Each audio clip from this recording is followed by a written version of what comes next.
Yanto dan Mas Irfan Maulana Kamil selaku pemateri atau pengisi di acara Ngotio edisi pertama ini. Nah, untuk acara pertama ini kita mengusung tema mana sih? Duh, sorry nyontek.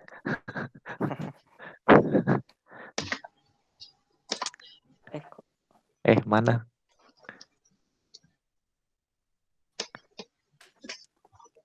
Nah, jadi untuk Ngotio edisi pertama ini kita bakal ngomongin tentang how life attached organization has influenced your study and after university world. Nah, jadi nanti bakal kita diskusi tentang seberapa penting sih ikut organisasi di bidang teknologi ketika masa kuliah khususnya S1 gitu, sama narasumber yang sudah diberiin bahwa kedua-duanya merupakan apa ya, pekerja di startup, kuli startup gitu ya Mas. Yang Mas Irfi ada di Blibli dan Mas Irfan ada di Accenture. Nah, mungkin kita sekali tanya jawab dulu ya. Mungkin bisa. Oh sorry, aku lupa belum kenalan ya. Jadi aku di sini moderator. Kenalin, namaku Dias Sohoyarda, bisa dipanggil Yarda. Di sini sedang mengenyam pendidikan di UGM. Sekarang angkatan 18 dan sedang mengikuti organisasi di bidang teknologi di jurusan saya gitu. Nah, namanya Omah TI atau kelengkapannya atau apa? Organisasi Mahasiswa Ahli Teknologi dan Informasi. Kurang tahu kenapa namanya bukan Omah Ilkom tapi Omah TI gitu. Ya, itu mungkin urusan pendahulu. Nah, mungkin sekarang perkenalan dulu dari Mas Irfi, silakan. Halo, nama saya Muhammad Rizky Irfianto, dipanggilnya Irfi ya. Irfi dulu angkatannya 2014, ilmu komputer. Nah, dulu sempat jadi anggota di AOT juga, di divisi KS LOS. Udah, itu aja kayaknya. Jadi untuk dulu itu namanya divisi KS LOS, Kelompok Studi Linux dan Operating System. Nah, kalau sekarang itu kita ganti nama, tapi fokusnya masih sama sih. Kita namanya jadi Cyber Security, gitu. Agak Inggris dikit gitu. Nah, Yoi. Terus sekarang kerja di mana, Mas? oh ya, sekarang kerja sebagai security engineer di blibli.com. Oke, jadi di Blibli. Oke, itu sedikit dari Mas Irfi. Sekarang kami persilakan Mas Irfan untuk memperkenalkan diri secara singkat. Oke, Assalamualaikum warahmatullahi wabarakatuh. Waalaikumsalam warahmatullahi Kenalin ya yang wabarakatuh. belum kenal, namaku Irfan Maulana Kamil. Memang biasa dipanggil sama teman-teman Ipang. Itu bawaan lahir, Mas Ipang deh biasanya. Dulu Om TI juga sama kayak Irfi, angkatan Ilkom 14 dan waktu itu divisinya CP ya. Dan sekarang kerja sebagai role-nya agak panjang sih tulisannya. Business Integration and Architectural Analyst. Cuman disingkat analis aja lah biar gampang. Di Accenture. Mantap. Center. Udah keren-keren gitu ya. Semoga teman-teman bisa termotivasi ya, bukan merasa insecure ya. Ya, semoga.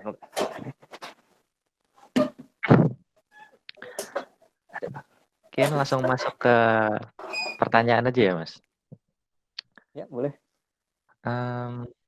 Langsung aja. Ini mungkin yang masih dasar-dasar dulu buat intermezzo gitu. Nah, karena Masnya kan di bidang apa ya, teknologi gitu kan, kerjaannya ngoding-ngoding gitu. Nah, itu kan Masnya lebih sering belajar secara otodidak ya. Bener nggak, Mas? Ya, dalam beberapa kasus otodidak sih. Ini untuk pas apa ya? Pas masa-masa kuliah anggap gitu. Kalau aku keduanya sih. kerja dan kuliah. Ya. Tapi kuliah juga ya otodidak beberapa. Ya. Terus mungkin untuk teman-teman yang kuliahnya nggak di bidang teknologi, nah itu kan juga mau nggak mau dosen pun tidak mengajarkan ngoding gitu kan. Nah makanya mau nggak mau harus belajar otodidak, mau ikut online course atau ikut course-course lain semacam bootcamp gitu kan. Nah terus nih kadang teman-teman tuh ada sedikit masalah gitu. Mereka tuh pengen banget, kita tuh pengen banget bisa ngoding gitu. Tapi karena emang kesibukannya lain dan kadang tuh kok ngoding susah sih gitu loh, kata teman-teman tuh. Nah, mungkin Mas Irfi sama Mas Irfan bisa ngasih saran gitu. Gimana sih caranya agar nggak bosen dan apa ya, males gitu karena kita lagi belajar ngoding secara otodidak gitu. Mungkin dulu pernah diceritain gimana belajarnya, kenapa tertarik sama competitive programming atau tertarik sama security engineer gitu. Mungkin bisa diceritakan gitu. Gimana dari Mas Irfi dulu deh. Kalau cara belajar ya, cara belajar misalnya dari programming, kita banyak yang apa ya istilahnya belum belum pasti gitu tujuannya. Jadi kita harus pertama nentuin dulu. Misalnya kita harus paksa misalnya ikut proyek atau ikut lomba. Itu kan jadi kita terpaksa untuk menggunakan skill programming kita ke dalam output ya. Karena kalau kita input terus, kita baca doang, kita ikut online course doang, itu nanti malah bakal lupa cara-caranya. Nah, kalau kita ikut lomba atau internship atau proyekan, itu bakal keluar apa yang kita pelajari. Justru situ banyak challenge-challenge yang menarik ya. Terus kemudian bisa juga nyari teman belajar juga, teman belajar. Jadi nggak cuma sendiri. Jadi kayak sparring partner lah. Jadi duluan belajar apa, supaya kita bisa diskusi juga dengan teman-teman teman sparringnya, atau juga bisa juga secara kompetitif saling lomba, saling ikut proyek yang lain. Atau bisa juga sih ikut komunitas, kan banyak untuk misalnya Python Dev Community misalnya, atau misalnya Java Community. Tuh kalau di security di Jogja ada Ngesek, atau apa lagi ya. Nah, kalau game programming juga ada tuh di dulu ada Jogja Digital Valley kalau nggak salah komunitasnya. Masih Jadi ada banyak Mas. banyak banget cara-cara untuk kita biar nggak bosan uh, dalam menangkap suatu skill baru ataupun mempertajam skill kita. Udah itu aja.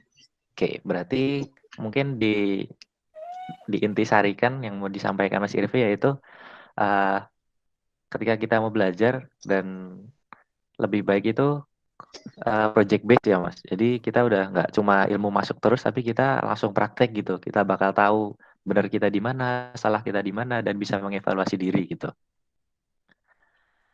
Nah, selain itu juga Mas Irfi menyarankan bahwa membangun atmosfer yang mendukung untuk belajar gitu. Seperti ikut komunitas-komunitas, ikut lomba, dan bikin project bareng teman-teman gitu. Nah, jadi buat teman-teman, kalau mau yang khususnya tidak ada di jurusan IT tapi ingin belajar IT itu bisa banget. Akan lebih terbantu lagi kalau teman-teman ikut semacam komunitas-komunitas itu dan mengerjakan proyek.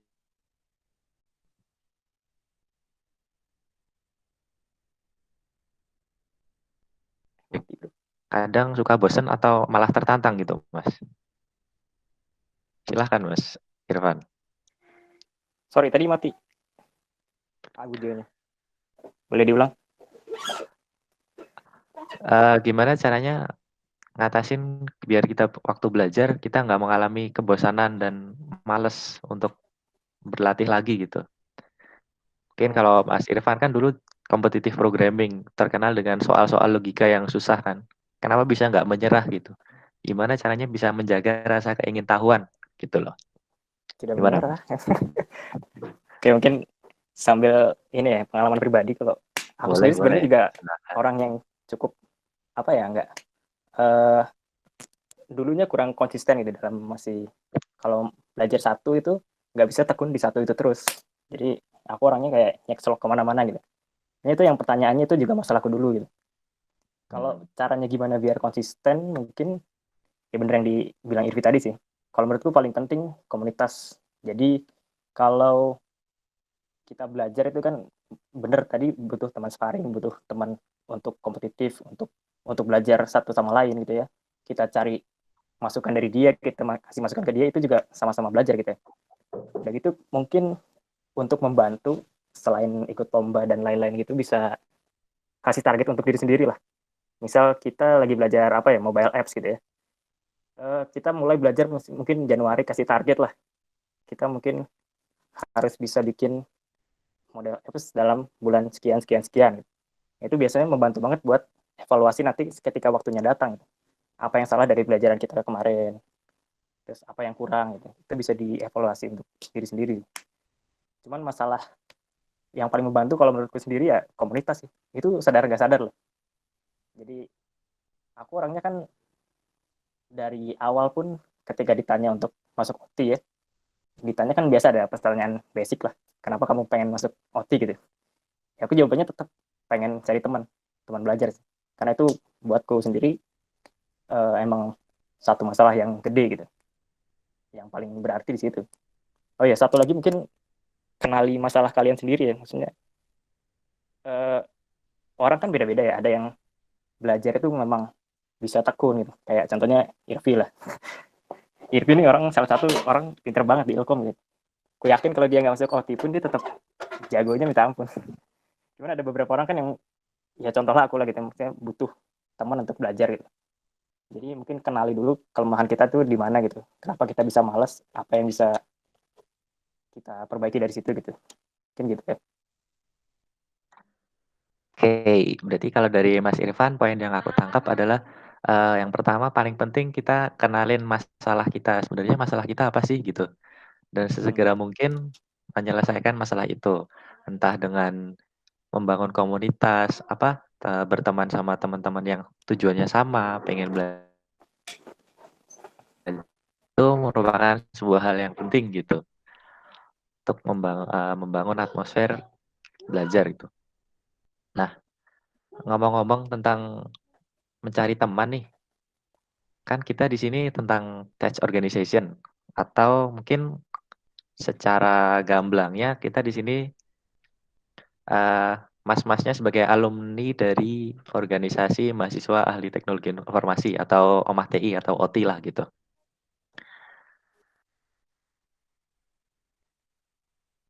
Seberapa efektif sih belajar di OMAH TI gitu? Apakah OMAH TI itu, apakah ikut organisasi teknologi itu sangat membantu dalam mengembangkan skill tempat belajar atau mungkin lebih ke belajar sendiri atau gimana Mas?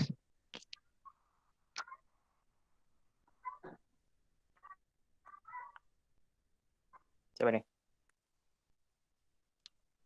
Coba Mas deh. Irfan dulu deh. Oh, oke, boleh. Gantian, Ini ya, OMATI gantian. ya, organisasi IT. Kalau dibilang manfaat gak Heeh. manfaat kan pasti manfaat lah ya. Cuman kalau menurutku bagi orang tuh beda-beda porsinya gitu. Bisa ada orang yang benar-benar maju dari organisasi itu sendiri gitu ya. Maksudnya dia emang nggak bisa uh, belajar dengan sendirinya. Ada juga yang tadi ku bilang tadi kan, ada orang yang sendiri aja bisa jago gitu. Nah kalau aku sendiri kan contoh yang membutuhkan sebuah community gitu, sebuah keluarga. Kan aku melihat Omate itu kan apa ya, lingkungan gitu lah, lingkungan untuk belajar gitu. Di situ aku bisa dari pengalaman ya dapat teman-teman yang passionnya sama gitu kan. Kemudian ada teman untuk adu skill misalkan gitu. Ada teman bertanya, dan komunitas itu kan nggak tidak sesempit uh, teman kuliah gitu. Dia mata itu lebih besar kan kalau kita lihat lagi. Contohnya sekarang kita bisa nge-reach teman-teman kita atau alumni kita yang udah lulus atau udah lepas kepengurusan gitu, tapi kan tetap dalam satu komunitas yang sama gitu. Itu kan banyak value-value yang dapat kita ambil sebenarnya. Kalau dari aku sendiri sangat ini sih sangat berpengaruh. Aku bisa bilang kalau aku nggak masuk OT mungkin value perkembangannya di Ilkom ya, itu mungkin nggak sebesar yang saat ini udah ada gitu.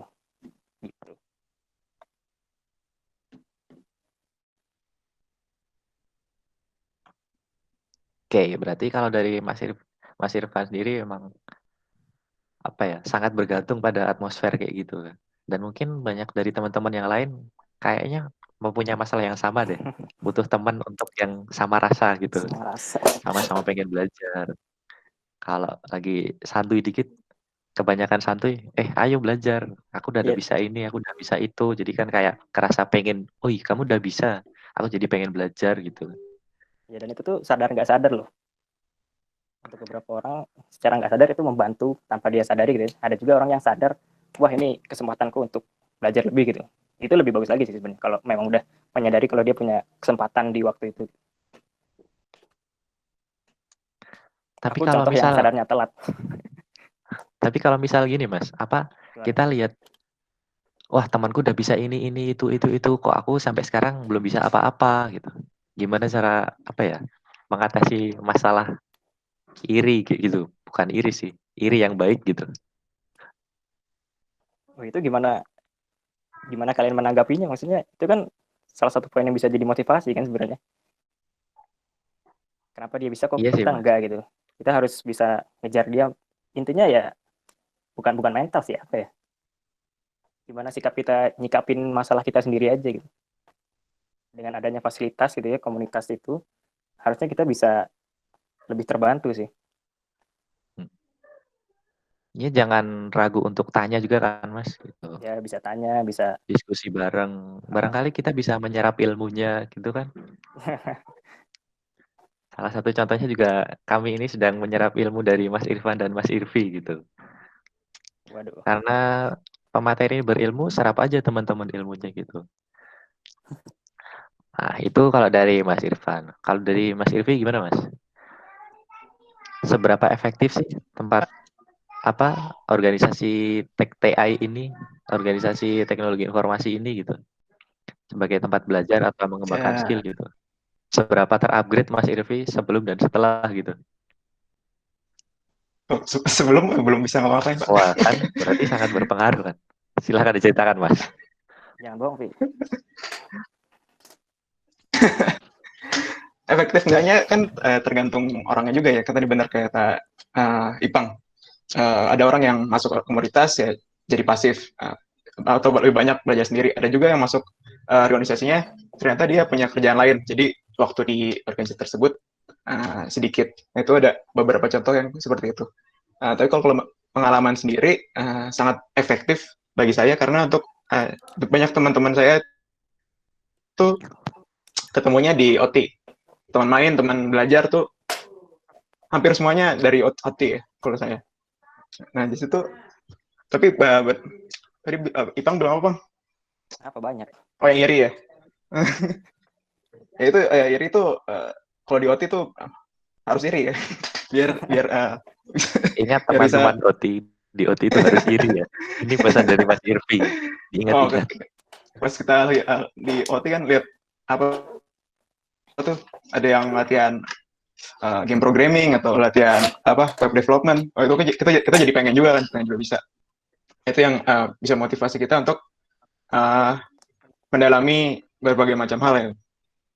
Nggak cuma satu bidang doang. Udah?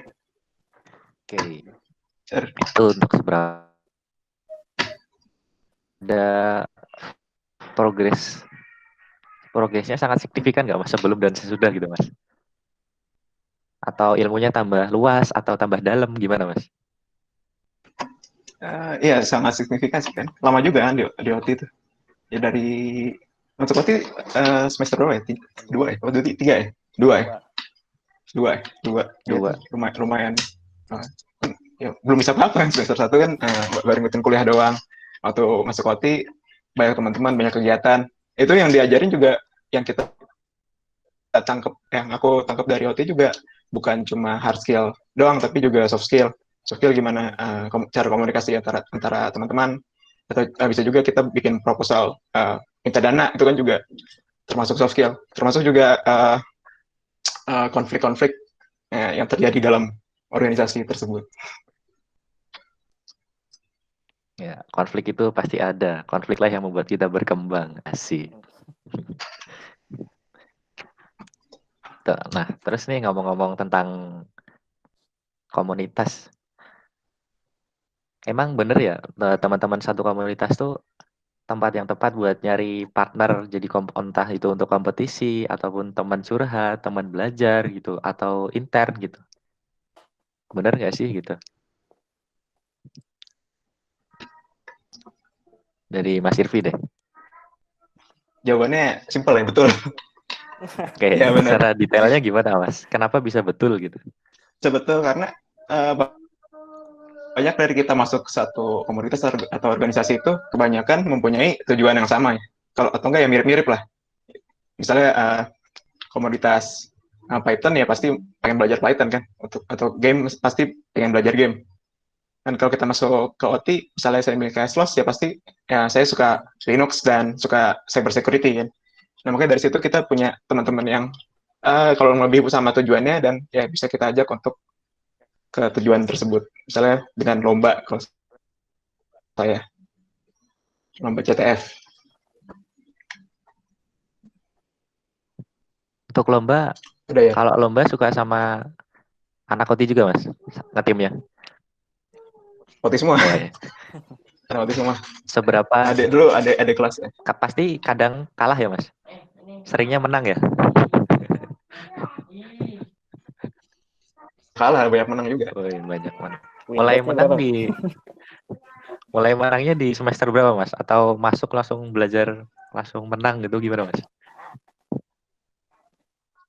Masuk nggak? Belum kalah gitu. Itu kan waktu itu pertama kali game Mastic 7 kalau nggak salah. Masuk 7 atau 8 ya yang di UGM. Nah itu saya nggak masuk final. Nah, terus kemudian kayak setahun berikutnya ikut di UI itu menang juara 2. Nah itu lombanya sama ada tingkat justru.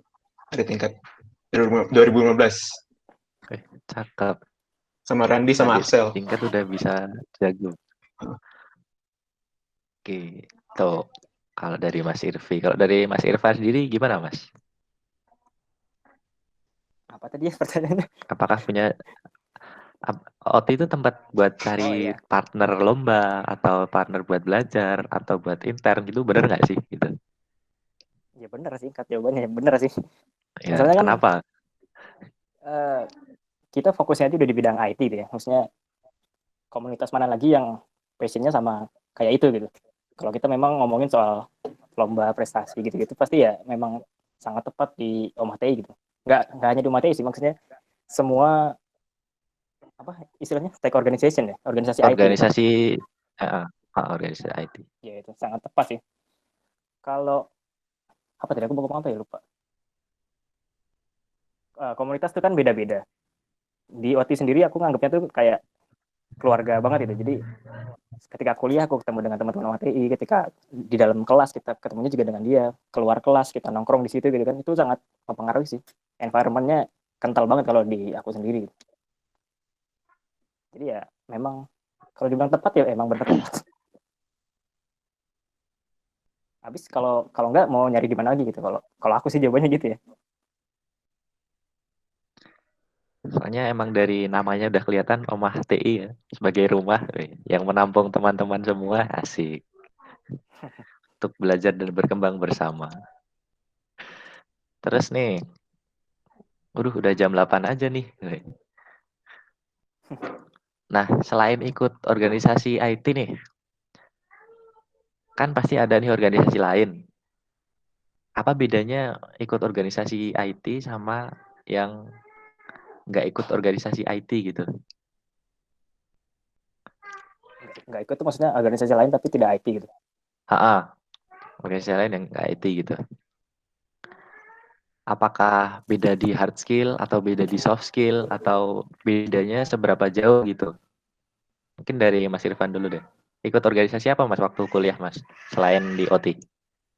Hanya Omah TI sih. Hanya Omah TI. Nggak Kenapa ada. cuma milih Omah Yang TI IT gitu? Apa-apa? gini, itu ceritanya dari awal sebenarnya. Awal kalau yang lain udah tahu, mungkin aku pernah kuliah juga di UB ya sebelum di UGM, jadi 1 tahun gitu. Di situ aku juga ikut beberapa organisasi UKM gitu, dan singkat cerita aku ketika di UGM itu udah rasa capek. Jadi aku pengen cukup fokus di satu aja yang pengennya sih ngebantu ini ya, akademis di bidang akademik kuliahnya gitu. Jadi aku cuma pilih materi doang sih.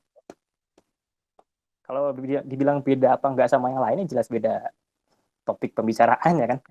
Kita udah jelas di sini intinya adalah ngomongin IT gitu. Jadi kegiatannya, teman-temannya, passion-passionnya juga ke arah IT. Intinya kan kalau komunitas satu dan yang lain juga kurang lebih sama lah, maksudnya ada acaranya, ada kumpul-kumpulnya, ada main-mainnya gitu. Cuman yang membedakan ya topik yang kita bawa di setiap kegiatannya aja gitu. So, kalau UKM aja kita bisa bilang komunitas kan, UKM apa gitu, bola gitu, sama-sama komunitas. Cuman kan memang beda kategori. Itu sih. Oke, berarti kalau dari Mas Irfan sendiri lebih ke mungkin sama ya tiap-tiap organisasi atau komunitas itu. Cuma kalau di komunitas IT kita lebih beratin ke hal-hal yang berbau IT gitu. Tiap-tiap kegiatannya pasti ada bau-bau IT-nya gitu kan.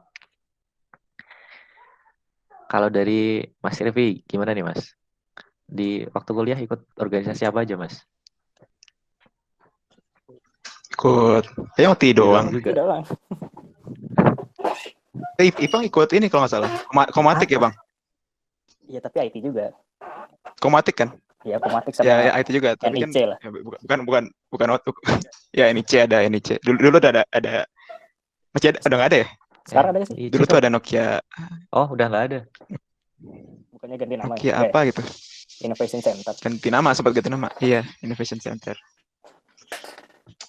Ya tapi IT semua ya. Kalau saya juga kayaknya OT doang, dulu sempat nyoba bridge, cuman nggak sampai jadi anggota gitu. Terus apa tadi bedanya? Ikut Yang nggak ikut sama ikut IT sama organisasi IT ya? Ya itu kurang lebih ya sama kayak Ipang ya. Bedanya cuman apa hal yang dibicarakan doang. Nah mungkin kalau apakah yang nggak ikut organisasi IT bisa jadi jago IT, nggak menurut kemungkinan juga bisa. Tapi kan kalau di organisasi IT kita dikasih timnya, dikasih masih ada kan latihan-latihan, dikasih latihan-latihan, ada latihan-latihan antar divisi juga. Bedanya itu. Jadi kalau dari Mas Rifki sendiri, kalau di organisasi IT itu emang yang diberatin di pelatihan-pelatihan itu, di ilmu-ilmu yang berbau IT pasti. Itu. Nah, terus ke pertanyaan selanjutnya nih. Apa hal yang paling disyukuri karena telah bergabung dalam organisasi IT gitu? Dari Mas Irvi dulu deh. Apa yang paling kayaknya memorable banget gitu? Kalau nggak ada Mas TI kayaknya aku nggak bisa ngelakuin ini nih gitu. Apa Mas? Kalau nggak bisa apa ya? Paling banyak, paling berguna, aku dapat banyak teman di situ, ya termasuk Ipang. Banyak teman yang ternyata nggak cuma belajar IT doang, tapi di luar juga main bareng. Ya main Dota. Main Dota luar Main dalam. dulu Warcraft. Luar dalam. Kelihatan umurnya ya, Warcraft. Tua Luffy.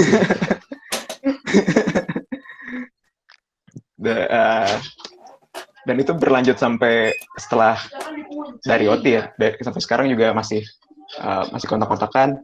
Kemudian kalau gitu misalnya ada minta apa ya, kayak ada yang apa ya, bisa nanya, kerjaan di kantor A gimana sih, atau bisa minta referral juga. Kan kita udah pernah kerja bareng kan, maksudnya udah tahu lah orang-orangnya kayak gimana. Jadi emang lumayan berguna untuk nge-link di masa depan ya, buat relasi. Nge-link.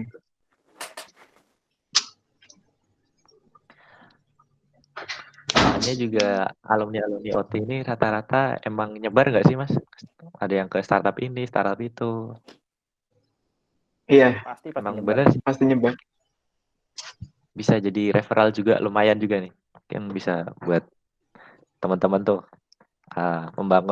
mencari teman-teman di OT dan ditujukan untuk mencari referral di masa depan. Lumayan. Kalau dari Mas Irfan gimana? Apa hal yang paling disyukuri karena pernah terlibat dalam organisasi IT gitu? Sama kayak Irvi, keluarganya sih. Keluarganya tuh penting banget. Hmm, Komunitasnya, teman-temannya. Ini aku lanjutin cerita yang tadi kan. Ceritanya aku pernah boleh kuliah boleh. di UB ya, setahun. Dan itu jurusannya juga sama-sama ilmu komputer gitu. Di Malang kalau ada Oh, yang tahu UB ya, oke. itu kampus negeri termahal. Asik. Bukan sombong, makanya pindah gitu karena mahal. Gitu. Nah di situ tuh kan aku jadi bisa membandingkan 1 tahun di UP dan 1 tahun di UGM lah istilahnya ya. Dan aku tuh ngerasain kayak dosennya, materinya, lingkungannya Malang dan Jogja itu kurang lebih sama gitu.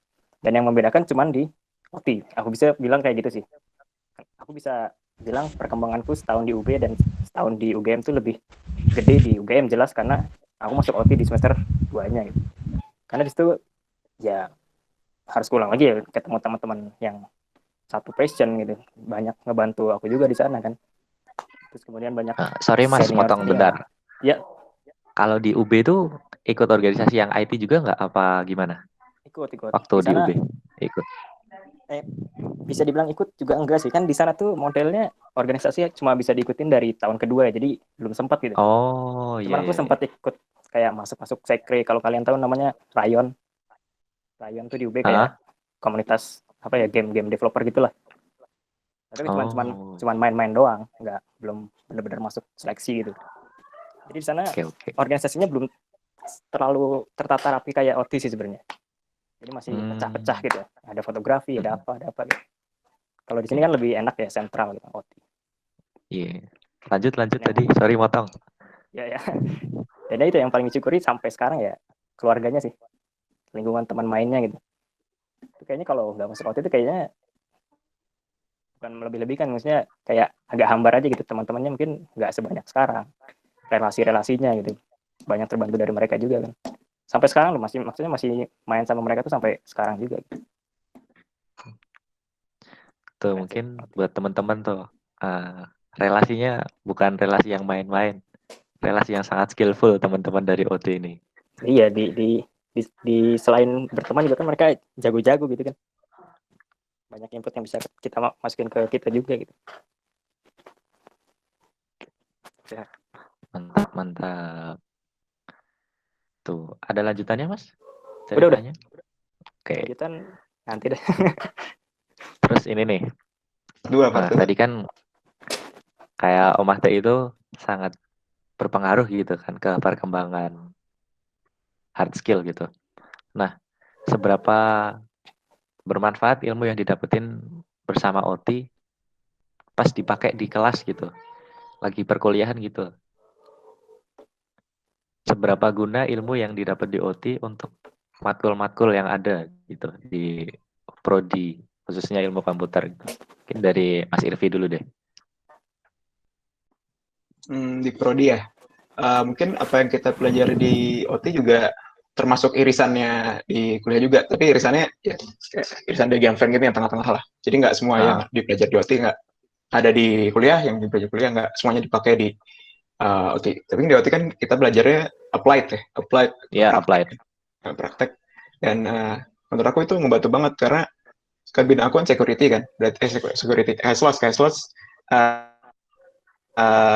kelompok studi Linux dan open source itu banyak belajar tentang sistem operasi. Jadi bantunya di pelajaran sistem operasi, atau pas aku belajar security di lomba-lomba itu ngebantu pas pelajaran kriptografi misalnya. Ya gitu. Jadi intinya ada ada irisan, dan ya di irisan itu tersebut yang ngebantu antara OT dan kuliahan.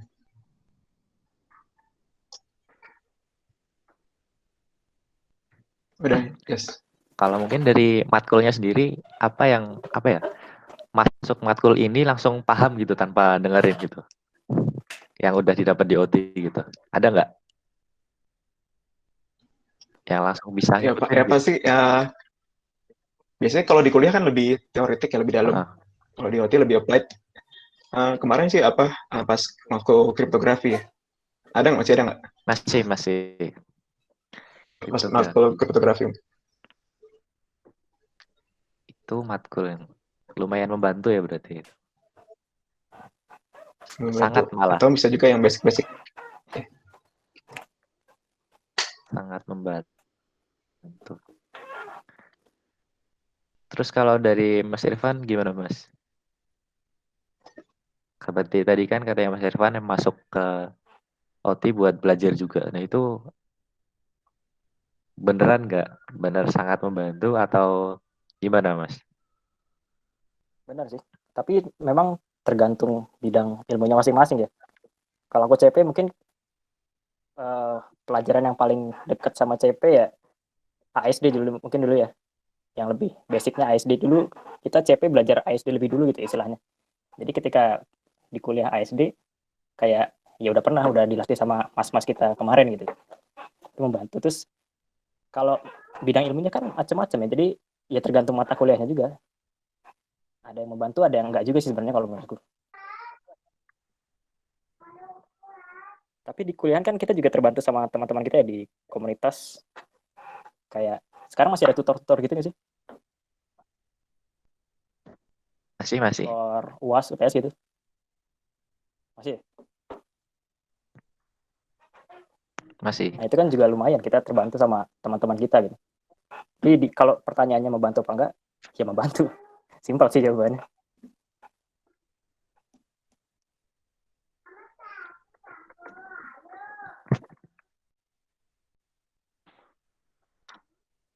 Jadi matkul yang apa bisa lancar gitu tanpa kesulitan karena dibantu OT ya Mas? Ada beberapa kayak ASD. Tanpa Lanjutannya ASD itu kesulitan. apa ya namanya? SD apa ADA ya SD? sekarang. ASD itu Added apa? Advanced Struktur Data kan? Oh belum ya? Kalau Oh sekarang ganti. jadi pemrograman Oh 2 ganti. ganti. Ya dulu ASD namanya. Belajar algoritma Atau struktur data. Kalau di CP kan memang kita tiap minggu latihan gitu kan. Jadi kayak belajarnya lebih cepat dari perkuliahan. Dan oh ngomongin UGM sendiri kan, ibarat rahasia umum lah. Kayak kita tuh terlalu teoretikal gitu. Terlalu teori belajarnya gitu. iya Prakteknya kurang kan. Nanti kalian bakal ngerasain kalau udah ketemu teman-teman yang dari UI, dari BINUS gitu. Nah, itu kayak, duh kok kita ketinggalan banget gitu dari segi pembelajaran mata kuliahnya gitu. Dan itu bisa dibantu dengan terlalu teoritik ya kalau mereka udah ke praktikal gitu ya. iya. Bahkan aku bisa bilang di UB pun bahkan lebih bagus praktikalnya dari Oh, segi kuliah ya. Gitu sih, makanya bisa terbantu juga dengan komunitas.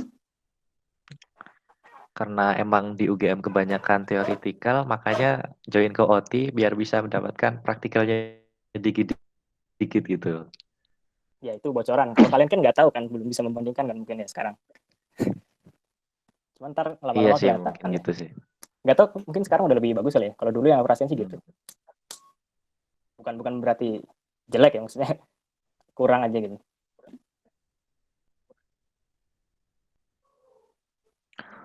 Oke, berarti emang lumayan berpengaruh gitu untuk akademik. Bisa membantu beberapa matkul memahami tanpa kesulitan yang berarti gitu teman-teman.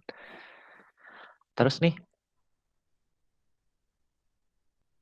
eh sekarang mau ngomongin tentang lo keterima kerjaan itu lewat jalur apa ya? Jalur apa? Jalur undangan atau jalur tes?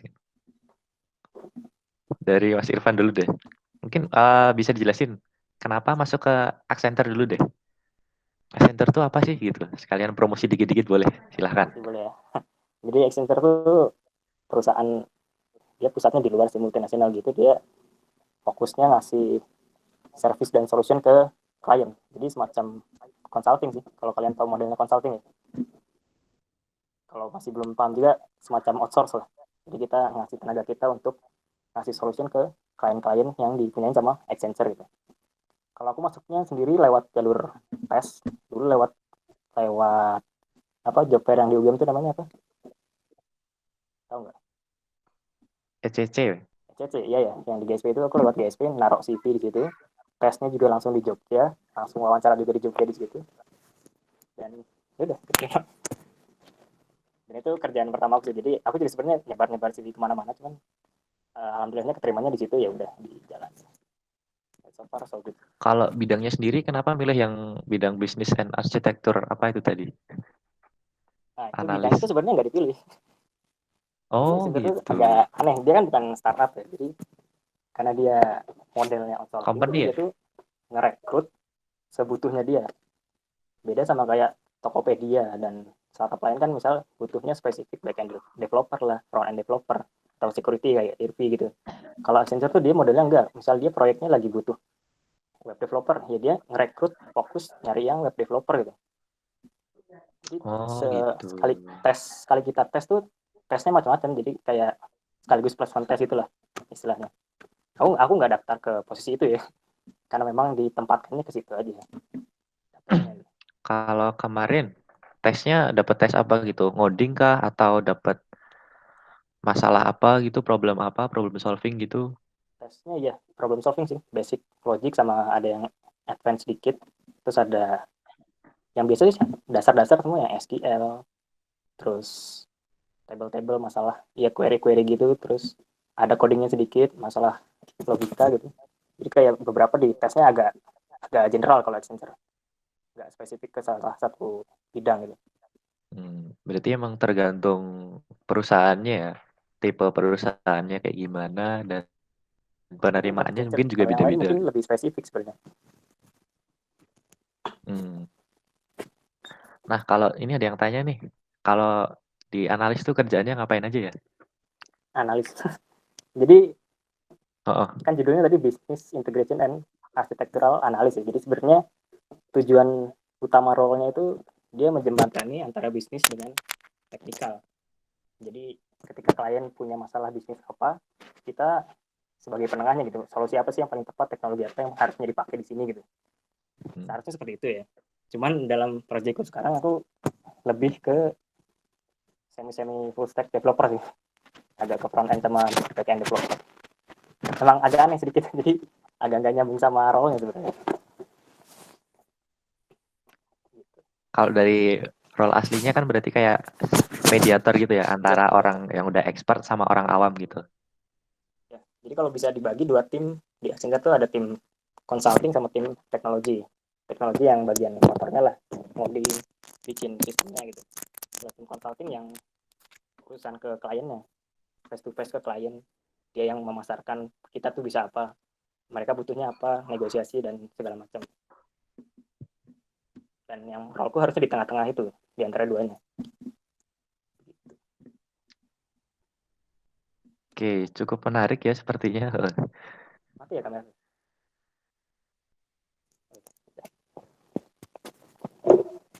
Lanjut, lanjut. Oke, terus kalau dari Mas Irvi, ini kayaknya bukan jalur tes ini Mas. Silahkan diceritakan masuk Blibli gimana Mas? Jalurnya Mas.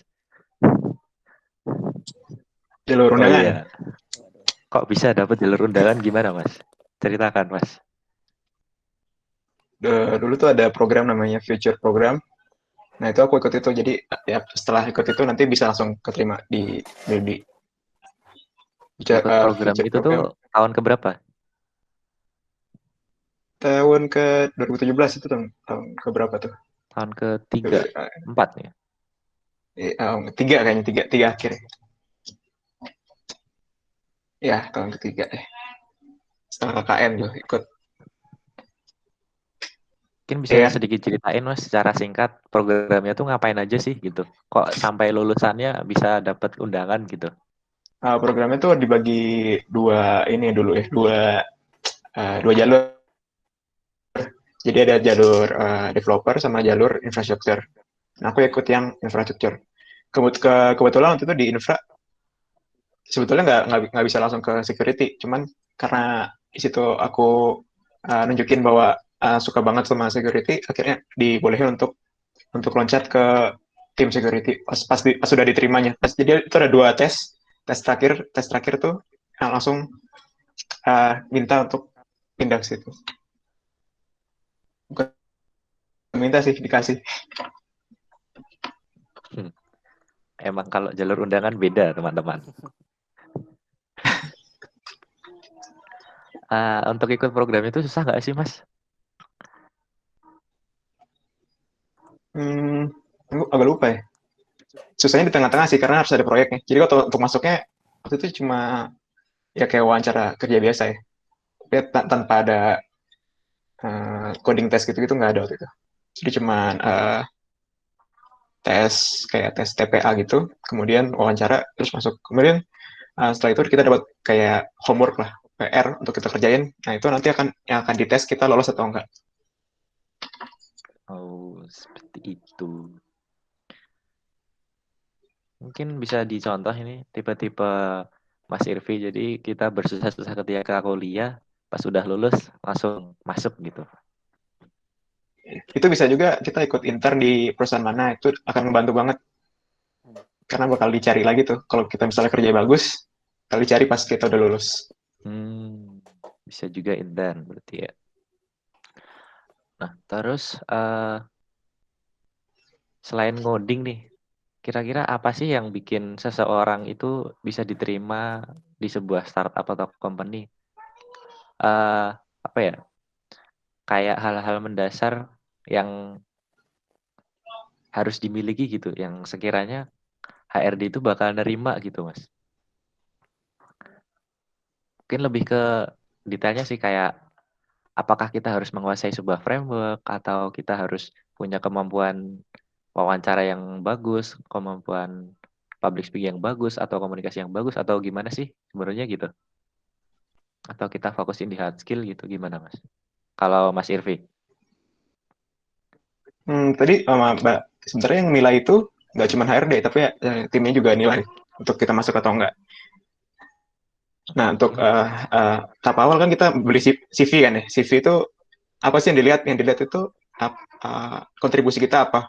Misalnya kita pernah bikin proyek apa, atau kita pernah lomba, atau pernah kontribusi ke open source apa. Juga misalnya kayak pengalaman organisasi, karena itu jadi tanda bahwa orang ini tuh bisa berkomunikasi, bisa bekerja dalam satu tim. Nah, itu jadi tanda.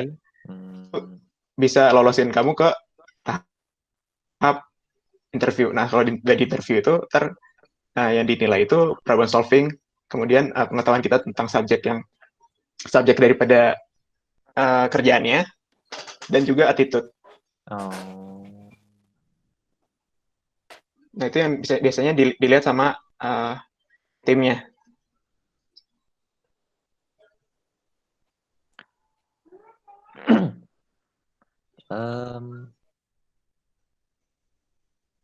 Seberapa penting sih kita mengenali kita tuh mau masuk ke perusahaan apa sih gitu? Kayak kenal Blibli itu seperti apa sih? Itu penting nggak sih di awal-awal ketika kita mau masuk tuh? Atau kita hanya fokus ke bidang yang mau kita masukin aja gitu? Perlu dipertimbangin matang-matang nggak nama perusahaan yang mau kita gabung itu, Mas Irvi? Waktu itu mungkin karena saya langsung jalur undangan, jadi nggak mikirin apa-apa ya. Tapi mungkin kalau sekarang saya ngelihat, ya yang dia harus diperhatikan itu tim yang kamu mau join tuh bagus nggak culture-nya. Kamu bakal maju nggak di situ. Kamu bisa lama nggak di perusahaan itu. Karena banyak perusahaan startup yang ternyata umurnya nggak lama kan. Nah itu kita harus pertimbangin juga ya. Yang dipertimbangin dari sisi culture-nya di sana ya, apakah baik atau agak tersendat gimana gitu. Gaji jangan lupa. Oh jelas itu. Kita benefit lah. Balik ke Mas Irfan nih.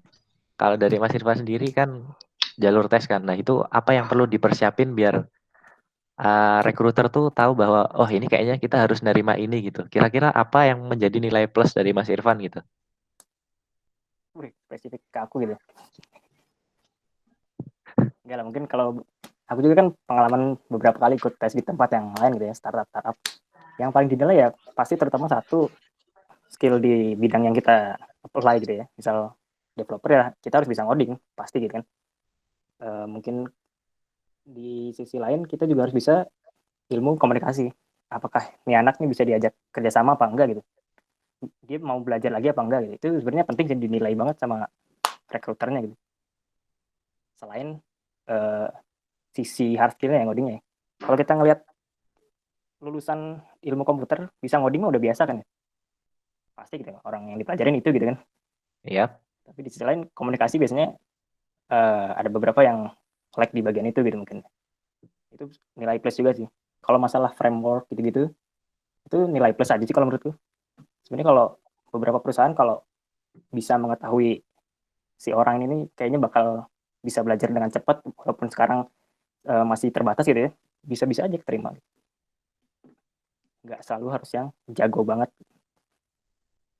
Gimana sikap kita juga. Kayak intinya seberapa ingin kita mau belajar dan basic skill kita kayak gimana gitu. Ya itu kan si pewawancara kan nggak main-main juga, dia ilmu psikologinya mungkin ada kali ya, bisa ngelihat orang ini kayak gimana gitu ntar kalau kerja gitu, worth it nggak kalau kita terima gitu, kita gaji dengan sekian sekian sekian gitu misalkan gitu. Oke. Tuh. Terus mungkin karena udah jam segini nih, mau minta pesan-pesannya dong. Buat teman-teman yang masih aktif kuliah, itu baiknya ngembangin skill di bidang apa? Akademik kah, relasi kah, atau fokus ikut kompetisi dan project, atau mau bebas belajar yang penting bermanfaat atau gimana? Saran aja sih. Dari Mas Irfan dulu deh. Kayak kalau dari aku paling waktu sih, Agar manfaatin biar waktu. nggak menyesal gitu. Manfaatin waktu sebaik mungkin sih. Kita kuliah normalnya kan cuma 4 tahun ya, berada di komunitas Omate juga mungkin optimalnya cuma 2 tahun 3 tahun awal kan, Mm-mm. setahun kita masih maba, 2 tahun di tahun kedua kita biasanya udah fokus ke organisasinya, tahun ketiga udah fokus KKN misalkan, tahun keempat udah fokus ke skripsi. Jadi akan banyak waktu yang kebuang untuk explore kita.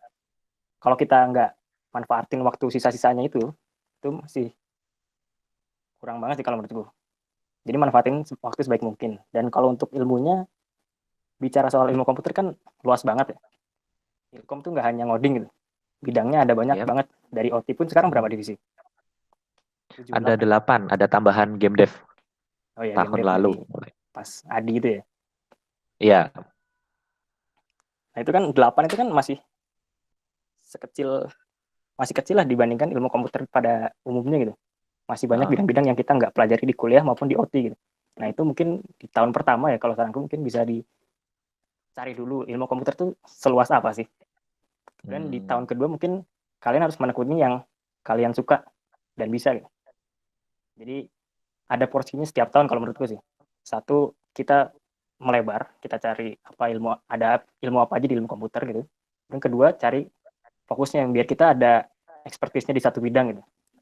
Jadi jangan nyekcok tapi nggak ada poin plus di salah satu bidang. Kalau menurutku gitu sih.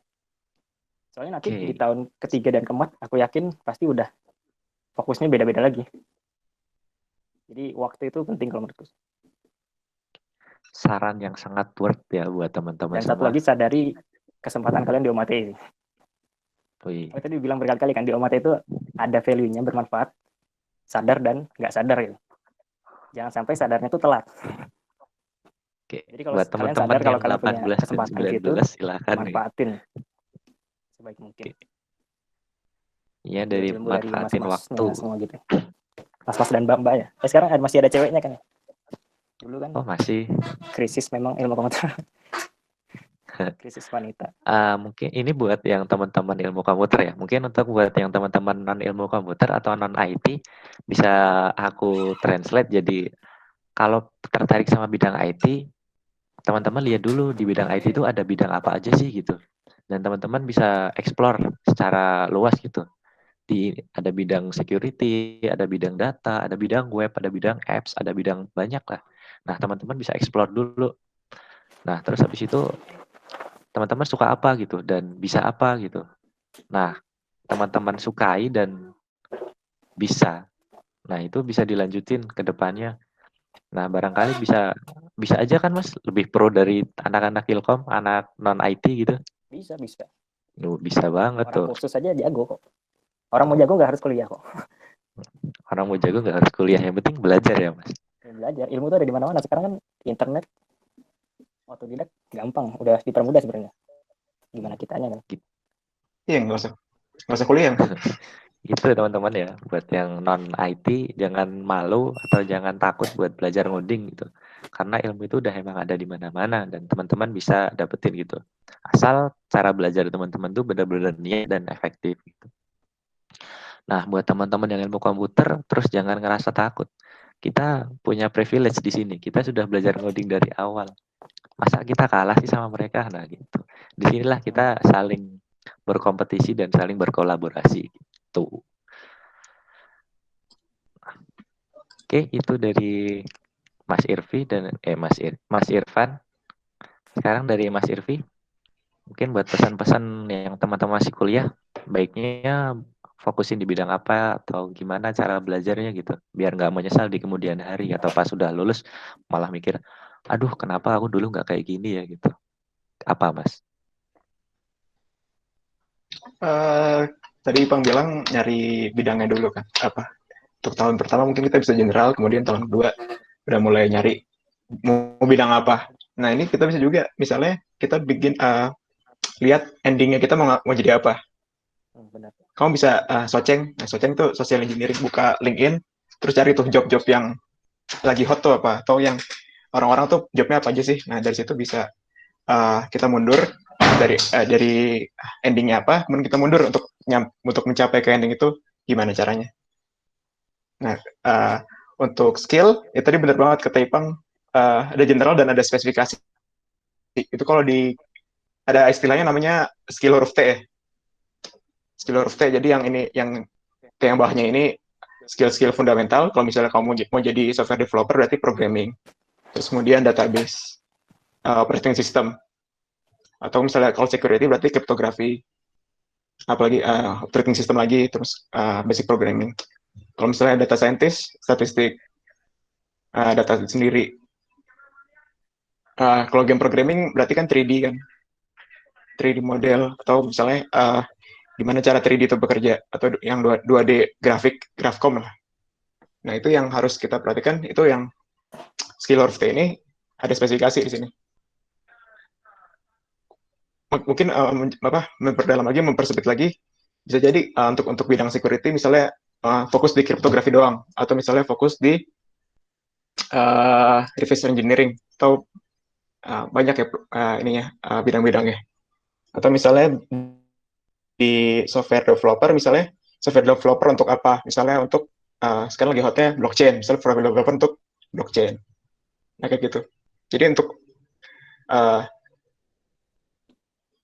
kuatin yang fundamental, kemudian ada satu yang kita uh, ahli spesifikasi. Oke, berarti kalau dari Mas Irvi tadi sarannya mungkin sedikit berkebalikan ya dari Mas Irfan tadi.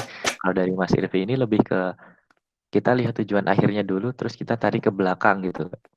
Terus kita, makanya dari hasil tarikan kita ke belakang tadi, kita tahu bahwa tadi apa aja sih yang harus, kita udah tahu spesifikasi kita mau kemana, lalu kita membangun fundamental-fundamental yang dibutuhkan. Kayak gitu ya Mas? Betul sekali. Nah, di baik metodenya Mas Irfan maupun Mas Irvi, aku rasa sih sama-sama baiknya. Cuma teman-teman harus mengenali diri sendiri, cocoknya tuh dipakai metode semua. Seperti Mas Irfan dulu baru mempersempit, atau seperti Mas Irvi yang udah tahu tujuannya kemana, terus dia diperlebar. Harus belajar apa aja sih yang kira-kira mendukung dari bidang yang akan dia geluti di kedepannya gitu buat teman-teman.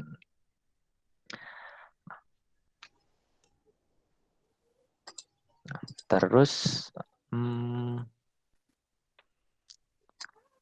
itu aja sih pertanyaan dari aku, dari moderator. Makasih atas diskusi yang diberikan ya. Sekarang masuk ke sesi tanya jawab. Silahkan yang mau bertanya, siapapun silahkan langsung aja open mic. Nanti aku persilahkan. Untuk termin ini kita kasih 3 pertanyaan dulu dong. Nah, silahkan Fadlan. Oh ini, aku bacain ya. Dari Fadlan Pasha, nanya ke kedua pembicara nih. Buat Mas Irfi, setahu aku bidang cyber security itu nggak ada basis tutorial dari nol, kayak data science gitu. Nah, kira-kira belajarnya biar step by step jelas kalau mau kerja di bidang dan sumber dan caranya atau nanti yang kepake apa dan gimana ya Mas? Itu dulu deh buat Mas Irfi. Kan nggak ada dari step-stepnya gitu kalau belajar cyber security. Nah, belajarnya gimana sih caranya gitu? Iya, Langsung jawab nih. langsung jawab aja. Kebanyakan dari orang teman-teman yang kulihat itu dia ada 2 tipe orang ya. Ada yang dia pelajari exploit-exploitnya dulu, cara attack-attacknya dulu, kemudian dia akan melihat ke belakang, gimana sih infrastruktur, gimana sih teknologi di belakangnya. Misalnya kayak web kan ada SQL injection misalnya, atau enggak cross-site scripting. Kemudian dia akan nyoba dulu gimana cara attack-nya, kemudian dia akan ke belakang untuk melihat HTTP itu kayak gimana, atau framework A itu cara kerjanya gimana. Dan ada lagi satu orang lagi, si tipe A, yang tadi tipe A dan tipe B ini, dia akan mulai dari yang fundamental dulu. Jadi dia akan secara teliti dan hardcore melihat suatu bidang, misalnya operating system. Dia akan pelajarin tuh gimana kernel itu kerja, gimana Linux misalnya kerjanya gimana, atau Windows gimana kerjanya. Dan dari situ dia akan melihat, oh ada kesalahan di sini nih. Dia bisa melihat kesalahan-kesalahan di suatu teknologi. Terus untuk belajar yang sorry aku tambahin deh, kan ada Kaggle ya. Boleh. Kalau untuk Data cyber science. security itu ada CTF namanya. CTF tuh banyak di mana-mana. Ada Pico CTF untuk beginner, ada Over the Wire. Jadi ada juga ya itu kayak Kaggle semua, cuman tersebar di mana-mana. Oke. Tuh Fadlan untuk Mas Irfi. Nah, mungkin aku mau nambahin sih tentang jadi ngomongin attack defense ya. Sedangkan Mas Irfi sekarang di Blibli ada di offensive security engineer gitu kan. Nah, yang sebenarnya kerjanya ngapain sih itu? Apakah nge-deface web orang atau ngapain nge-deface web sendiri atau bounty hunter atau gimana tuh Mas? Bounty hunter. Kalau di security engineer kan tuh ngebangun ya intinya ya. Engineer tuh ngebangun. Jadi sebenarnya yang dilakukan itu ada penetration testing, security testing, kemudian engineering, itu bikin tools, kemudian ada research-nya juga. Jadi ada empat job desk misalnya, bisa dibilang. Jadi nggak cuma engineering dong. Engineering kan ngebangun suatu sistem yang reliable ya, yang suatu sistem security yang dependable. Nah itu sebenarnya engineering ya kayak gitu, bikin suatu program atau bikin suatu arsitektur yang secure. Oke, kenapa namanya ofensif nih Mas? Aku penasaran, kenapa nggak defensif gitu? Karena ada lagi defensif, beda tim, Oh, beda tim. Gimana Mas? beda tim. Nah karena ya salah satu kan tadi aku bilang ada research, ada build tools, ada penetration testing, ada security test. Ya, itu empat-empatnya kita cara pikirnya itu attack. Jadi gimana si orang jahat ini melakukan penyerangan ke dalam sistem. Jadi tools yang dibuat itu tujuannya itu. Jadi ada tool yang nyari informasi ke internet, itu namanya OSINT, Open Source Intelligence. Ada tool buat nge-scan web, itu vulnerability scanning. Nah itu tools yang kita buat emang tujuannya itu. Nanti kalau tujuannya di defensive side, itu tujuannya beda lagi. Misalnya firewall, itu tuh web application firewall, termasuk antivirus, atau proteksi di laptop, malware analysis itu masuknya ke defense. Oh, terdengar sangat menarik ya. Attack dan defense. Jadi nge-pentest sistem sendiri, nanti ada yang ngedefend-in gitu, main role play di perusahaan sendiri. Adversarial simulation namanya. Ah, Adversarial kan orang jahat ya. Nah, ah, ah. kita mau simulate Oh, orang jahat itu di sistem kita sendiri. oke. Itu ya buat yang kepo apa itu ofensif dan defensif. Nah, terus nih lanjut masih pertanyaan dari Fadlan untuk Mas Irfan. Masih ada kan Mas? Masih. Nah, buat Mas Irfan nih sebagai Business and Intelligent Architecture. Ah, itu deh kayaknya. Ya, salah. Apa apa Nanti deh, sih susah ilmu saya. yang harus Ya. apa sih ilmu yang harus diperkaya dengan bekal bekerja di bidang tersebut? Kekayaan pengetahuan tentang macam-macam sistem kah atau yang lainnya? Atau apa aja sih yang menjadi basic dari bidang tersebut gitu? Ya, sistem analis yang kalau dari kerjaku sendiri kan sebenarnya bukan sistem analis ya. Jadi aku sekarang sebagai full stack developer. Cuman kalau bicara soal sistem analis, itu yang penting adalah gimana kita bisa explore recent teknologi yang paling mutakhir sekarang. Jadi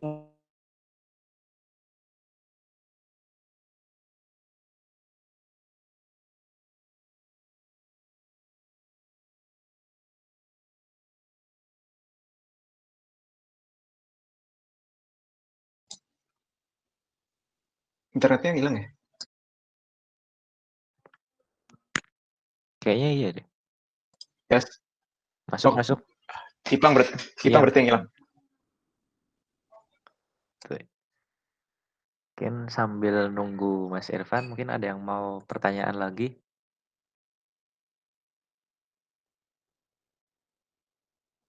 Teman-teman ada 2 pertanyaan lagi sih, silahkan. Siapa yang mau tanya?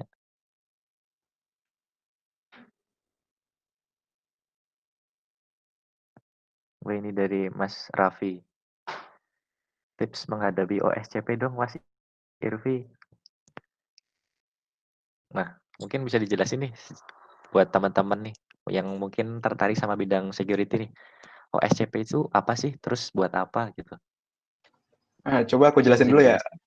Ya, Ya, boleh. OSCP itu sertifikat offensive security. Tapi aku nggak bakal bahas itu ya. Jadi di dunia kerja itu yang nggak dilihat ternyata nggak cuman kamu lulus dari mana, tapi yang lebih dilihat itu ternyata sertifikasi. Kalau di bidang aku ya ada sertifikat OCP, ada OSCE. Nah itu ternyata yang dilihat itu. Jadi karena orang luar tuh ternyata nggak di luar negeri nggak ngelihat kita dari mana, cuman banyak orang-orang yang ternyata nggak lulus kuliah teman dia punya sertifikasi akhirnya bisa dapat kerjaan. Itu juga salah satu yang selain tadi ya, selain kontribusi dan skill apa juga sertifikasi.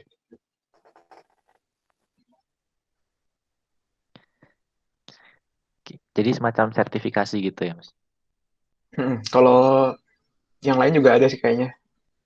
Kalau nggak salah manajemen ada banyak. Hmm. Kalau di bidang manajemen banyak. Mungkin tipsnya nanti bisa PC ke Mas Irvi atau browsing di google.com ya, Mas Raffi Muhammad. Mas Irfan udah balik belum, Mas? udah. Tadi sampai mana? Oh, tadi sampai sistem analis. Ngapain gitu? Nah, tapi yang dimaksud arsitektur analis. Nah, mungkin secara singkat sistem analis aja dulu apa sih, Mas? Terus yang bedain sama arsitektur analis gitu. Enggak, itu sama. Maksud gue tadi yang Sama. membedakan tuh kerjaanku kan lebih ke developer. Ah, Tapi kan pertanyaannya ke analisnya ya. Sistem iya, iya. analis itu sama lah, arsitektur analis. Tadi aku jelasin sampai mana ya? Ngulang aja, Pak. Sistem Tadi analis terus dari awal. adalah Dari awal. Belum berarti. Dari awal. Ya, jadi sistem analis itu lebih ke seberapa luas ilmu kita di bidang ilmu komputer sih. Jadi teknologi-teknologi apa yang saat ini lagi ngetren, teknologi apa yang cocok untuk kita pakai gitu. Tadi kalau aku udah pernah bilang, bukan bilang, pertanyaannya adalah bukan bagaimana cara kita ngoding dengan Java, tapi apakah Java itu cocok untuk sistem yang akan kita build. Jadi level ilmunya tuh harusnya udah di level dimana kita bisa membandingkan antara beberapa teknologi gitu. Bisa framework, bisa bahasa pemrograman mungkin, bisa arsitekturnya yang kita bikin tuh kayak apa. Kurang lebih kayak gitu sih sistem analis. Harus pinter-pinter dan keep up to date sama recent teknologi yang lagi ngetren. Berarti kalau di sistem analis sendiri itu kayak apa sih yang lagi booming, terus seberapa luas sih ilmu gitu ya, Mas? Iya, karena kerjanya misalkan dalam satu project ya, klien minta bikin sistem yang bisa gini gini gini gini. Nah, itu tugasnya dia adalah untuk menentukan teknologi apa yang akan tim teknologinya untuk pakai gitu. Jadi tim Oh, teknologi iya, kan iya. hanya tinggal ngodingnya gitu. Dia yang Heeh. eksekusi, tapi dia yang menentukan. Jadi kayak bikin Lebih sistemnya tuh harus kayak efektifnya pakai gini, apa lebih gitu? efektifnya mana. Kenapa harus pakai Java misalkan? Kenapa nggak Python? Dan itu level ilmunya harus yang tadi bukan bukan gimana cara ngoding pakai Java ya, tapi Java itu misal memory heap-nya lebih baikkah dari Python atau enggak gitu. Framework-nya mana yang lebih baik, mana yang lebih bagus, mana yang lebih aman supaya nggak dipenetrate, misal kayak gitu. Sistem analis. Oke, itu untuk pertanyaan dari Fadlan. Ya, makasih Mas Irfi dan Mas Irfan. Dibuka lagi pertanyaan buat teman-teman, silahkan yang mau menanyakan terkait dengan tema hari ini. Silahkan siapa aja boleh. Mungkin pertanyaan yang sedikit menghibur juga nggak apa-apa, asal masih ada hubungannya sama tema.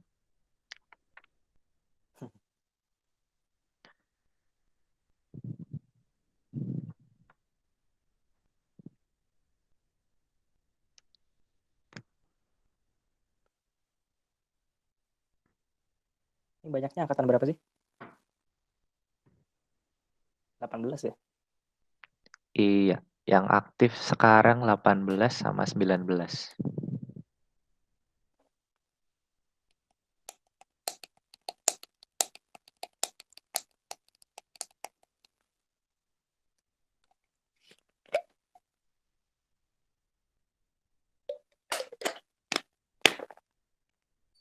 Oke, ada pertanyaan nih masuk dari Alfa.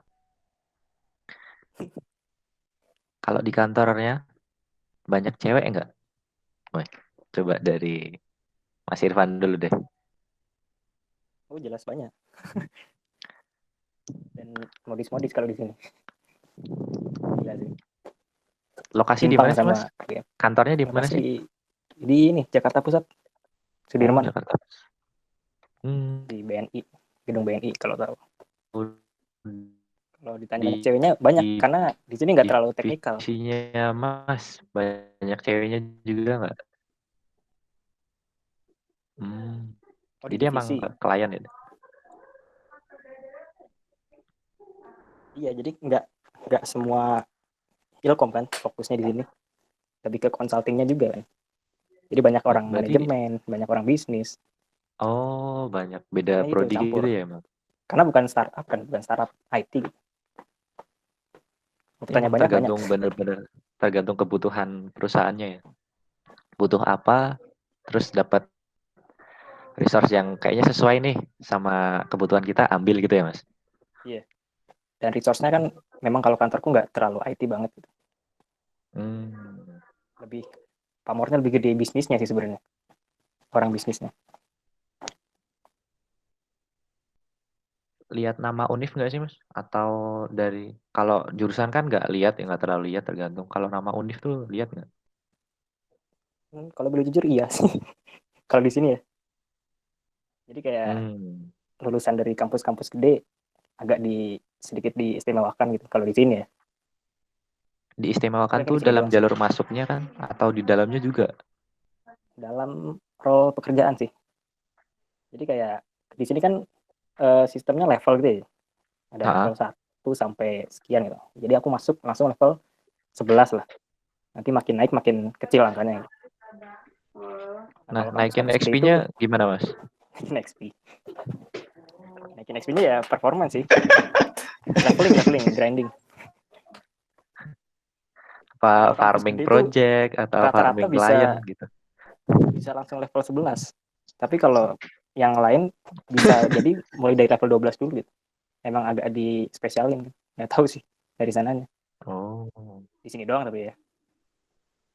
Dan UGM termasuk yang oke, salah satu oke. yang ini kok yang dilihat kok. Tenang. Mungkin karena lu jualan kali, Pang ya? Jualan apa? Jualan apa? Kalau misalnya proyek ntar lu nama kan ditulis gitu-gitu kan. Maksudnya? Maksudnya ke klien gitu kan. Heeh. Enggak ya? Nggak ngerti pertanyaan lu gimana? Sorry. Enggak, kalau di consulting kan misalnya di consulting nih, misalnya kan tempat aku sering nyewa pentester gitu lah. Nah, itu yang ditaruh paling atas tuh yang sertifikasinya paling bagus, yang sertifikasi paling bagus atau yang universitasnya ya terkenal lah. Ya mungkin salah satunya itu kali. Nggak tahu juga, tapi omongan dari teman-teman kerja memang gitu sih. Agak ada yang dispesialin beberapa, 3 kampus besar lah. Tapi secara kerja sama kok. Nggak dibeda-bedain. Oke. Itu dari center dari Mas Irfan. Kalau dari Mas Irvi gimana Mas? Banyak ceweknya nggak?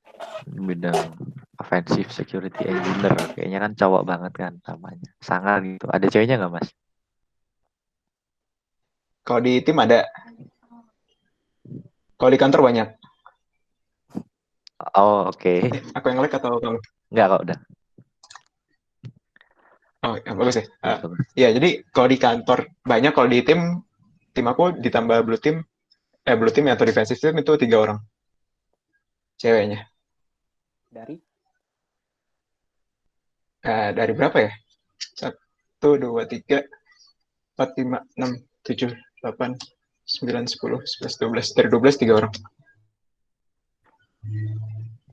Hitungannya lumayan ya. Sedikit. Lumayan sedikit ya. Itu Tapi kalau di software developer kayaknya lebih banyak. emang karena bidangnya sulit dipahami oleh para perempuan atau gimana tuh Mas? Kenapa ceweknya dikit atau memang mereka nggak tertarik gitu? Gimana? Ada beberapa yang tertarik, tapi kan kita nilainya dari skill juga ya. Jadi, ya, tapi emang dari porsi yang apply gitu, emang lebih banyak cowok sih. Oke. Tapi banyak. Kalau bilang banyak ya banyak di kantor. Kalau di kantor banyak. Yeah. Oke. Kalau di luar juga banyak. Nah. Kalau di Twitter tuh sering lihat ya ada yang cewek. Oke. Emang kebetulan aja ya di divisi ya Mas Irvi di Blibli dikit ceweknya.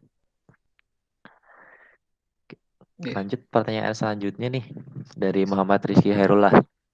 Mau tanya, buat nih bisa tolong diceritain awal ketertarikan Mas Irvi di bidang security dan Mas Irfan di CP dan minta tips menentukan bidang yang cocok ditekuni. Mungkin dari Mas Irvi dulu deh. Kenapa suka sama security? Dari awalnya nggak suka, awalnya nggak tahu ya. Banyak bidang, kenapa yang di dalam security? Jadi waktu masuk OT itu pertama kan yang dilihat Linux kan, jadi emang tertarik di situ.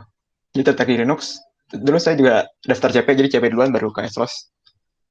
Nah itu tertariknya dari programming sama di OS. Tapi karena banyak belajar di situ, lama-lama ngeliat juga tuh kayak kesalahan-kesalahan yang mungkin dapat terjadi di suatu sistem. Nah kemudian waktu itu di KSLOS juga ada, kita karena nggak punya lomba ya, karena Linux nggak ada lombanya, akhirnya kita pilih untuk lombanya itu ikut CTF, karena itu tuh CTF baru mulai kan. Nah itu awal-awalnya dari KSLOS itu ke bidang security. Ketertarikannya kemudian ya terjadi gitu aja, karena banyak di security banyak lomba, sehingga terpaksa untuk belajar. Akhirnya lama-lama ya suka Jago. juga. Lama-lama jago. Tak suka. Dewa. Si banyak yang jago, Pak. Itu dibuat Mas Irvi. Apa tuh tips? Terus dari Mas Irfan dulu deh. Kalau kenapa masuk CP? Sedangkan sekarang kerjaannya jadi full stack. Nah, apa hubungannya gitu? Gimana Mas? Mohon dijelaskan. Memang tidak terlalu berhubungan sih. Kalau dulu ya waktu masuk OT itu sebenarnya aku nggak tahu CP itu apa. aku cuma tahu kata programmingnya doang, jadi aku pikir itu belajar programming gitu. Ternyata kan setelah masuk tidak hanya programming kan, tapi ada apa maksudnya logiknya yang lebih dilihat gitu kan. Jujur aja aku masuk coding nggak tahu CP itu apa. Kayak aku masuk cuman kan dulu udah pernah kuliah di UB ya, udah pernah sedikit mengenal programming setahun gitu. Dan di SMA juga. Aku mikirnya kayak, oh ini aku udah pernah bisa ngoding nih, ya udah masuk CP aja gitu. Padahal aku nggak tahu CP itu apa. Itu jujur aja sih, fun fact-nya kayak gitu. Cuman setelah mendalami cukup oke juga sih, maksudnya menarik gitu kan.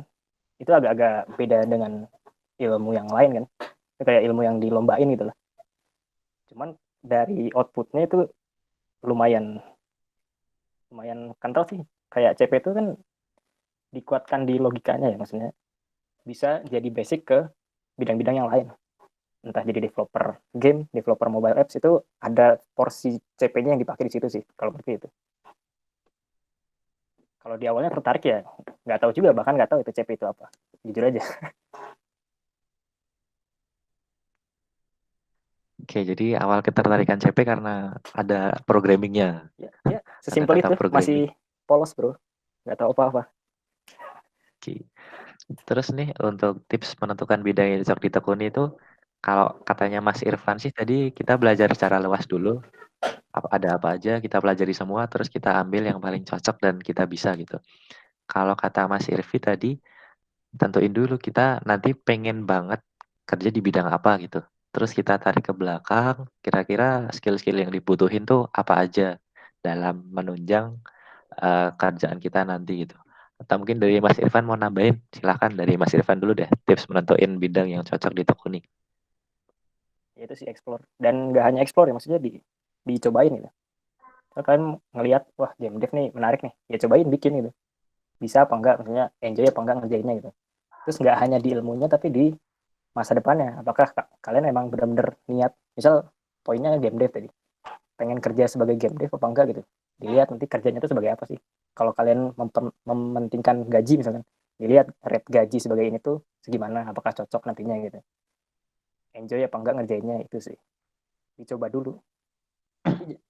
Satu tips lagi, jangan kebanyakan kelamaan explore. Karena tadi yang poin kata Ivi itu penting juga sih. Ada satu yang expert di antara bidang-bidang yang lain. Aku salah satu yang cukup lama sih nge-slog kemana-mananya gitu, nyobain kemana-mananya agak kelamaan gitu sih. Jadi kalau ada kata Mas Irfan sih intinya cobain aja. Kalau kita tertarik ya ambil gitu. Jangan kelamaan dicoba-cobanya.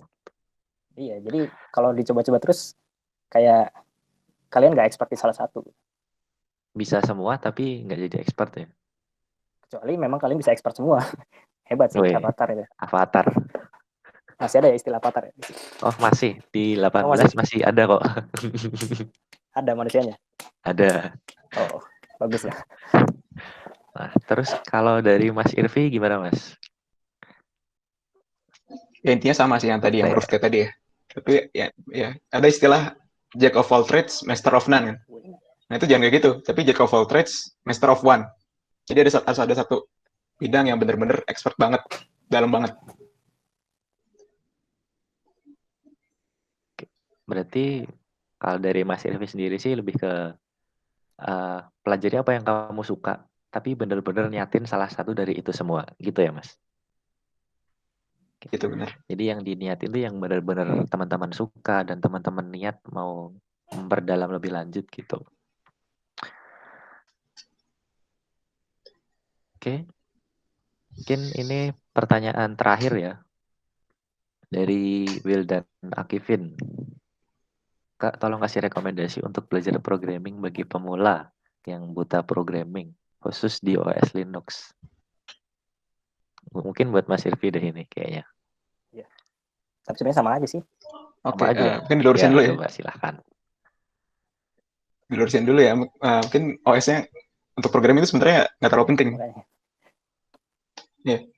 Nah, tapi untuk pelajaran untuk pemula, ya tergantung kamu mau programming apa. Ada beberapa programming language yang jangan dipelajari untuk pemula. Kayak yang esoterik itu jangan dipelajarin. Atau misalnya kayak terlalu esoterik itu kayak nggak jelas gitu, atau kayak fungsional itu jangan dulu, tapi belajar yang general purpose kayak C atau C++, Java atau Python. Kalau sekarang paling sering kalau di mata kuliahnya di Stanford itu Python terus dia C.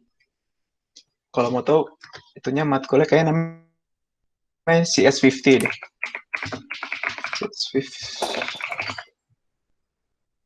CS50 nama mata kuliah. Dia itu ngajarnya Python kemudian C. Tapi setelah itu kita harus nyari dulu kita mau programming tuh buat apa. Kalau misalnya untuk data ya nanti ada programming language untuk data. Untuk security ada programming language sendiri kayak gitu. Kalau udah mau mulai untuk yang huruf T tadi ya, yang ujungnya untuk udah mulai mendalami.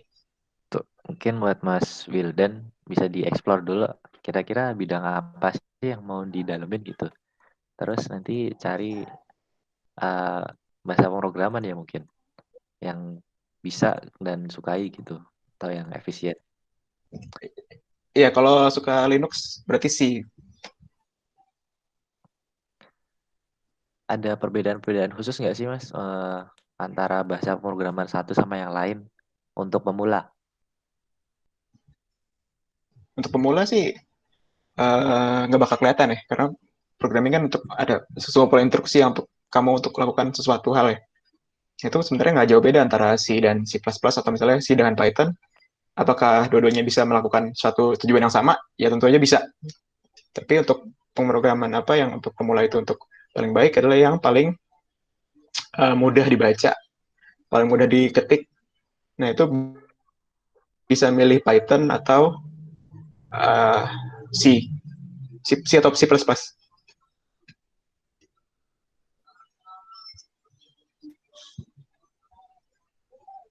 Ya. Oke, itu dari Mas Irfi. Kalau dari Mas Irfan gimana Mas? Mungkin ada pendapat yang sedikit berbeda gimana? Sama kok sama. Khususnya Cuman untuk pemula yang pengen belajar programming. Gimana sih cara mulai untuk memasuki ke bidang tersebut gitu? kalau untuk pemula sih paling nggak usah pusing-pusing milih ngoding apa dulu ya maksudnya ya. Paling dipelajari dulu basicnya programming itu ngapain gitu. Aktivitas kita ngetik-ngetik di keyboard itu ngapain itu. Hasilnya kayak apa gitu. Belajar programming kan bukan belajar bahasa kan maksudnya. Jadi belajar konsepnya dulu kalau menurutku. Kayak kalau belajar dari mana itu udah banyak coy. Dari YouTube pun kita bisa belajar programming. Dengan laptop sederhana pun itu udah bisa ngoding gitu. Apapun. Dan kalau tipsnya bahasanya apa sama kayak Irfil lah. C++ sama Python. Itu paling gampang. Kalau menurutku. Oke, jadi intinya sih hampir semua sumber belajar itu bisa digunakan. Cuma tinggal kita sebenarnya pengen nggak gitu. Kalau pengen ya tinggal gasin aja. Apapun medianya, nanti juga kita lama-lama akan berkembang. Pengetahuan kita juga akan makin luas tahu bahwa oh ternyata sumber belajar yang ini tuh fokusnya ke sini, sumber belajar yang itu tuh fokusnya ke situ. Jadi karena aku fokus ke A, makanya aku cari yang sumber belajarnya ke A gitu.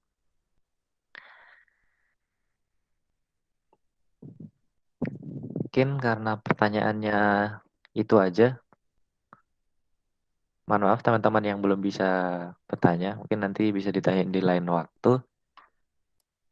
Closing statement untuk uh, Ngotiyuk edisi ini, silahkan untuk Mas Irfan dulu deh. Apa ya pesan-pesan udah ngomongin tadi lupa ini. Ini untuk mahasiswa Telkom aja apa gimana sih audiensnya? Oh, Umum ya? seperti yang tertulis di TOR untuk anggota OMAS TI, ilmu komputer, dan tech enthusiast gitu. Jadi Tech semua yang enthusiast. ingin Oke. belajar teknologi gitu. Umum sih bisa dibilang. Oke. Mungkin kalau untuk belajar ya di Telkom itu bisa sebenarnya bisa dari mana aja tergantung dari kitanya niat apa enggak gitu. Nyaman belajar dari mana gitu. Itu yang bilang tadi kalau belajar ngoding dari YouTube pun bisa, dari buku ada, dari PDF ada, bisa belajar dari teman gitu. Sebenarnya alternatifnya banyak dan kurang lagi tidak harus kuliah gitu. Tapi untuk bagi yang kuliah mumpung kalian ada fasilitas gitu ya, apalagi yang join OMA TI gitu dan tech organization yang lainnya gitu, sadari kalau itu adalah fasilitas yang sangat baik kalau kalian manfaatkan gitu. Kalian gali value-nya sebanyak mungkin dari teman-temannya, dari fasilitasnya, supaya value yang kalian dapat tuh bisa besar dalam waktu yang efisien. Kalau kalian memang niat menekuni di dunia IT, gitu. Manfaatkan waktu dan kesempatan. Oke, itu closing statement dari Mas Irfan. Nah, kalau dari Mas Irvi, closing statement untuk kegiatan Ngotiyuk hari ini, silahkan.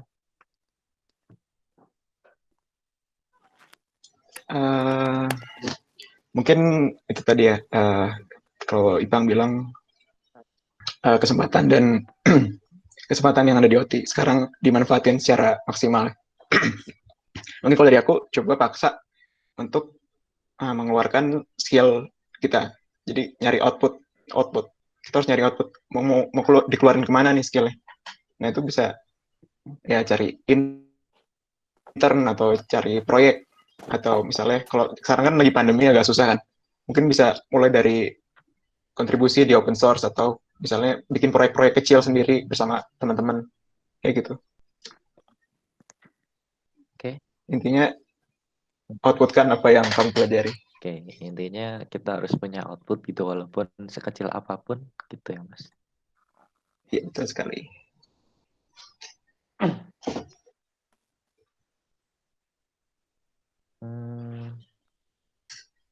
Mungkin ini sesi terakhir bakal ada foto bareng. Jadi buat teman-teman audiens yang mau difoto dan disarankan untuk berfoto untuk kenang-kenangan, silahkan membuka kameranya. Atau mungkin teman-temannya Mas Irvi, Mas Irfan. Rut, kamera Rut. Yuk buka kamera. Lagi tidur gitu.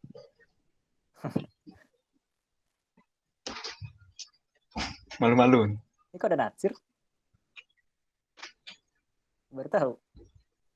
Teman KKN ku itu. Ada Rapid.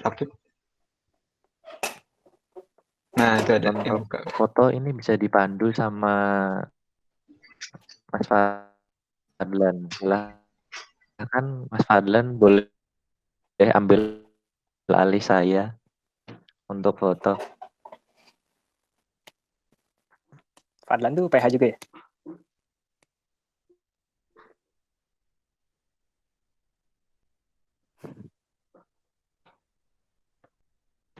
Iya. Oke, jadi silakan yang mau foto, silakan nyalain videonya. Saya akan ambil, kebetulan ini gridnya ada 16 dari kita 21 orang. Jadi silakan siapa aja yang mau nyalain itunya boleh dipersilakan. Tadi Alfa nyalain aja nggak apa-apa. Mbak Asri, Mas Natsir, boleh nyalain aja.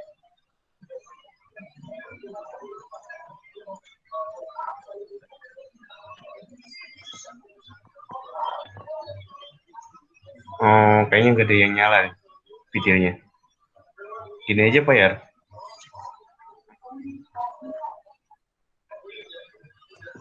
Udah Ya. Ada kelihatan namanya. Udah kelihatan namanya. Oke, 1, 2, 3. Oke, capture.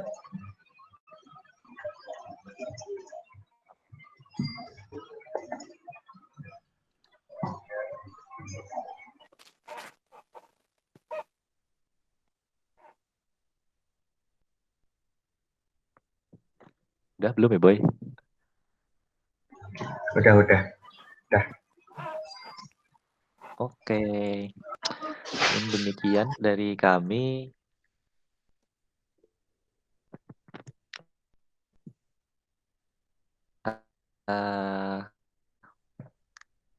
Inilah edisi pertama dari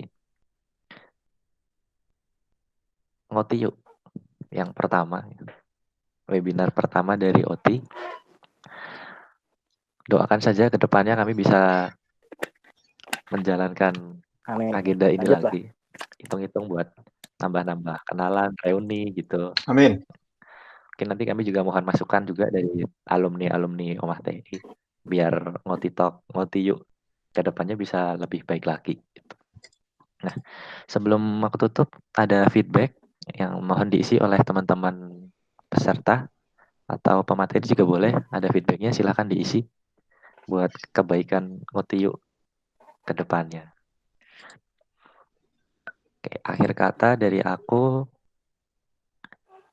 mengucapkan terima kasih banyak kepada Mas Irfi sama Mas Irfan yang atas banyak ilmu dan pengalaman yang udah diberikan kepada kami, para audiens dari Ngotiyo edisi pertama. Dan makasih juga buat teman-teman audiens yang udah setia berjoin dari awal hingga saat ini, maupun yang tadi udah live, nggak masalah. Kami sangat apresiasi teman-teman yang udah mau bergabung di edisi pertama ini yang mungkin masih banyak kekurangannya. Semoga kedepannya bisa tambah baik lagi. Dari aku, Yarda, CEO Omah TI edisi kali ini, mengucapkan terima kasih dan mohon maaf. Akhir kata, aku tutup. Assalamualaikum warahmatullahi wabarakatuh.